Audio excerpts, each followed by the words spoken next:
दोस्तों, ग्रीनलैंड का मुद्दा अब काफी ज्यादा गर्माता दिखाई दे रहा है। पूरा यूरोप अब अमेरिका के विरोध में खड़ा हो गया है। स्क्रीन पर आप अल जजीरा का आर्टिकल देख सकते हैं। यूरोप की सेना ग्रीनलैंड में पहुंच चुकी है। इसके अलावा फ्रांस की तरफ से सीधी वार्निंग ट्रंप को दी गई है। ग्रीनलैंड को लेकर जो घटनाक्रम सामने आ रहे हैं वह केवल एक क्षेत्र सुरक्षा का मामला नहीं है, बल्कि अमेरिका और यूरोप के रिश्तों में बढ़ती दूरी का संकेत है। इस बार चर्चा बयानों तक सीमित नहीं रही, बल्कि यूरोप ने जमीन पर उतरकर अपना रुख साफ कर दिया।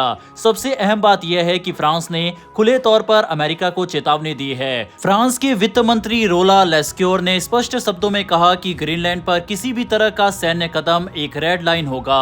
उनका कहना था कि ग्रीनलैंड एक संप्रभु क्षेत्र है और उस पर जबरदस्ती नियंत्रण की कोशिश यूरोप और अमेरिका के बीच आर्थिक और रणनीतिक संबंधों को गंभीर नुकसान पहुंचा सकती है। फ्रांस का ये बयान इसलिए भी महत्वपूर्ण है क्योंकि आमतौर पर यूरोपीय देश अमेरिका के साथ मतभेदों को बंद दरवाजे के पीछे सुलझाने की कोशिश करते हैं, लेकिन इस बार फ्रांस ने सार्वजनिक रूप से यह संदेश दिया कि ग्रीनलैंड के मामले में समझौते की गुंजाइश बहुत सीमित है। सिर्फ चेतावनी ही नहीं, बल्कि यूरोप ने सैन्य स्तर पर भी कदम उठाए। फ्रांस ने अपने 15 सैनिक ग्रीनलैंड भेजे हैं, जबकि जर्मनी ने 13 सैनिकों की एक टीम तैनात की है। इसके अलावा नॉर्वे और स्वीडन भी इस मिशन का हिस्सा है। इन सैनिकों की तैनाती का उद्देश्य किसी युद्ध की तैयारी नहीं, बल्कि यूरोप की सामूहिक मौजूदगी दर्ज कराना है। हालांकि फिलहाल जो इन दोनों देशों ने अपने सैनिक उतारे हैं, इनकी संख्या काफी कम है, लेकिन ये एक तरह से अमेरिका को मैसेज देने का प्रयास है कि हम युद्ध नहीं चाहते, लेकिन हम ग्रीनलैंड को अमेरिका के हवाले भी नहीं होने देना चाहते।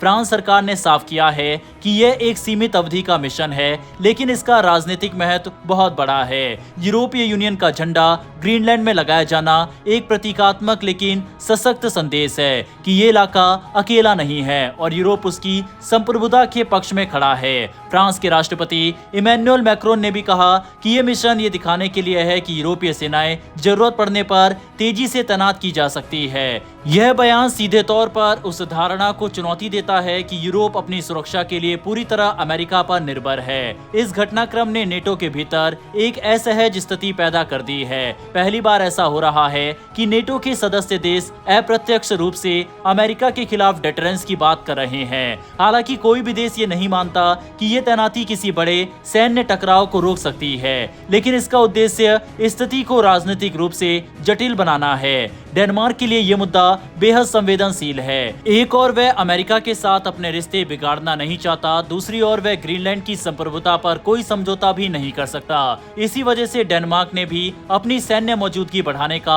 ऐलान किया है और यूरोपीय सहयोगियों के साथ मिलकर आगे की रणनीति पर काम कर रहा है। ग्रीनलैंड का स्थानीय सरकार और वहां के मूल निवासी समुदाय भी इस पूरे घटनाक्रम को गहरी चिंता के साथ देख रहे हैं। उनके लिए यह बहस सिर्फ वैश्विक राजनीति की नहीं, बल्कि अपने भविष्य और पहचान की सुरक्षा की है। वहीं फ्रांस और जर्मनी के बाद नॉर्वे और स्वीडन भी शामिल हुआ है और ग्रीनलैंड में अपने सैनिकों की तैनाती की है। मकसद साफ है कि सभी यूरोपीय देश साथ में आकर ग्रीनलैंड में अपने अपने सैनिक भेजे, जिसे एक बड़ा संदेश ट्रंप को दिया जा सके। हालांकि जैसा कि हमने कहा कि ये कोई बड़ी आर्मी नहीं है, कोई ये नहीं कह रहा कि ये सैनिक किसी सुपर पावर को हरा देंगे, लेकिन असली मैसेज कुछ और है। मैसेज ये है कि ग्रीनलैंड खाली नहीं है। यूरोपीय यूनियन का झंडा ग्रीनलैंड पर फहराया गया। ये सिर्फ झंडा नहीं, ये एक राजनीतिक घोषणा थी कि ग्रीनलैंड यूरोप का हिस्सा है और उस पर फैसला यूरोप की मर्जी के बिना नहीं होगा। फ्रांस के राष्ट्रपति मैक्रोन और जर्मनी के चांसलर ने साफ कहा है कि ये मिशन ये दिखाने के लिए है कि यूरोप जरूरत पड़ने पर